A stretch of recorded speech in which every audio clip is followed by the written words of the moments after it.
Assalamualaikum warahmatullahi wabarakatuh. Perkenalkan, nama saya Ahmad Zulfa Effendi, NIM 43010190122. Di sini saya akan menjelaskan sedikit materi mengenai perekrutan dan seleksi. Sebelumnya yang sudah kita bahas materi perekrutan dan seleksi pada pertemuan sebelumnya yang sudah kita presentasikan bersama-sama. Perekrutan sendiri yaitu suatu proses mencari, menemukan, ataupun menarik para pelamar untuk dipekerjakan di suatu organisasi ataupun perusahaan tertentu. Proses perekrutan ini yaitu untuk mencari sumber daya manusia, tidak boleh diabaikan, karena untuk menjaga supaya tidak terjadi ketidaksesuaian antara apa yang diinginkan dan apa yang didapati. Artinya, organisasi atau perusahaan tidak memperoleh karyawan yang tepat dalam arti baik kualitas dan kuantitasnya apabila tidak terjadi sesuai yang diharapkan oleh organisasi tersebut, dapat dikatakan kemungkinan aktivitas kerja kurang efektif dan efisien. Untuk mencari dan menarik calon pelamar pekerja, yaitu ada cara-caranya ataupun ada runtutan alur. Antara lain satu yaitu mencari dari dalam. Mencari dari dalam maksudnya yaitu kita mencari pelamar ataupun pekerja dari dalam forum ataupun yang mempunyai kenalan, misal dari organisasi X ataupun yang lain. Dia mempunyai kenalan akrab, terus kemudian dia mau diajak dalam bekerja di dalam suatu perusahaan. Nah, itu termasuk dari mencari dari dalam. Mencari dari dalam salah satu cara yaitu untuk mencari karyawan dari sistem dalam, yaitu meminta bantuan karyawan lama. Jadi kita meminta bantuan dari pekerja yang lama ataupun yang sudah profesional. Yang kedua, mencari dari arsip atau bank data dari si pelamar. Kita mencari data-data yang dulu ada data-data. Pasti setiap pelamar pekerjaan itu pasti ada datanya. Lah, itu datanya kita ambil untuk dijadikan arsip, kemudian kita jadikan satu file atau dokumen untuk diseleksi ataupun dipertimbangkan kembali. Kemudian mengumumkan secara terbuka di dalam perusahaan.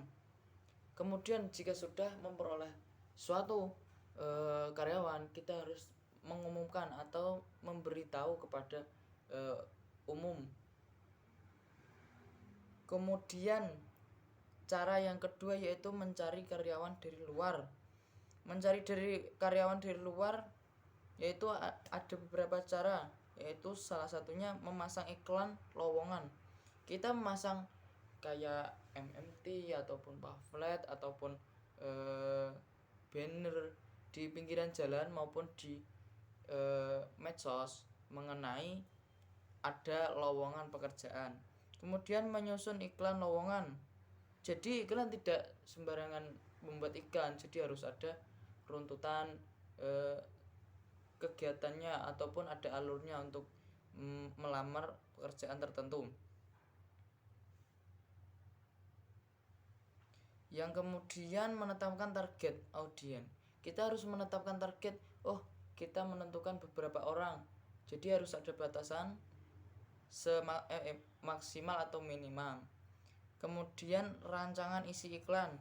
Jadi iklan tuh yang baik itu antara lain yang satu, judul utama, gambar itu harus ada. Kemudian uraian jabatan, persyaratan jawaban, cara mengajukan lamaran, alamat maupun lain-lain. Kemudian ukuran iklan. Jadi iklan jangan terlalu besar, jangan terlalu kecil. Jadi ya pas-pasan lah kira-kira. kemudian pilihan media, terus memanfaatkan jasa dinas kerja setempat, kemudian menggunakan jasa konsultan dan headhunter, kemudian rekrutmen melalui organisasi profesi. Kemudian lanjut saja cara yang ketiga, yaitu seleksi calon. Jadi sebelum kita menyepakati ataupun kita deal dengan karyawan ini, kita harus menseleksi dulu apakah karyawan tersebut ataupun yang pelamar tersebut memenuhi syarat ataupun tidak. Kita harus mengetesnya terlebih dahulu. Untuk cara tes, untuk tes karyawan itu kita harus salah satunya menggunakan screening ataupun tanya jawab. Kalau kata lainnya yaitu wawancara. Kita mewawancarai si pelamar terlebih dahulu. Kemudian mengisi tes formulir. Kemudian menguji kemampuan maupun pengetahuan. Kemudian pastinya ada sesi kayak tanya jawab tapi lebih yang mendalam. Misal kamu berprofesional ataupun kamu bisanya di bidang apa ataupun yang lain-lainnya. Kemudian kita pemeriksaan kesehatan. Jadi kesehatan itu juga harus dicek. Soalnya kalau dia punya riwayat penyakit juga bisa menghambat suatu organisasi atau perusahaan. Kemudian pengecekan referensi. Kita cari referensi lain mengenai si pelamar tersebut. Kemudian setelah selesai kita melaporkan hasil seleksi. Oh, hasil seleksinya yang lolos ini nih, yang tidak lolos sekian gitu. Kemudian kita harus menyimpulkan dari beberapa pelamar tersebut. Kita memberikan kayak kesimpulan ataupun omong-omongan lah, yang lolos mana, yang tidak lolos mana, yang lolos harus dikasih gimana, yang tidak lolos diberikan apa. Kita harus memilah agar dari pihak keduanya tidak ada yang namanya pertengkaran atau permusuhan. Ya, cukup itu yang bisa saya sampaikan, kurang lebihnya mohon maaf. Wallahul muwaffiq ilal aqwamit thoriq. Wassalamualaikum warahmatullahi wabarakatuh.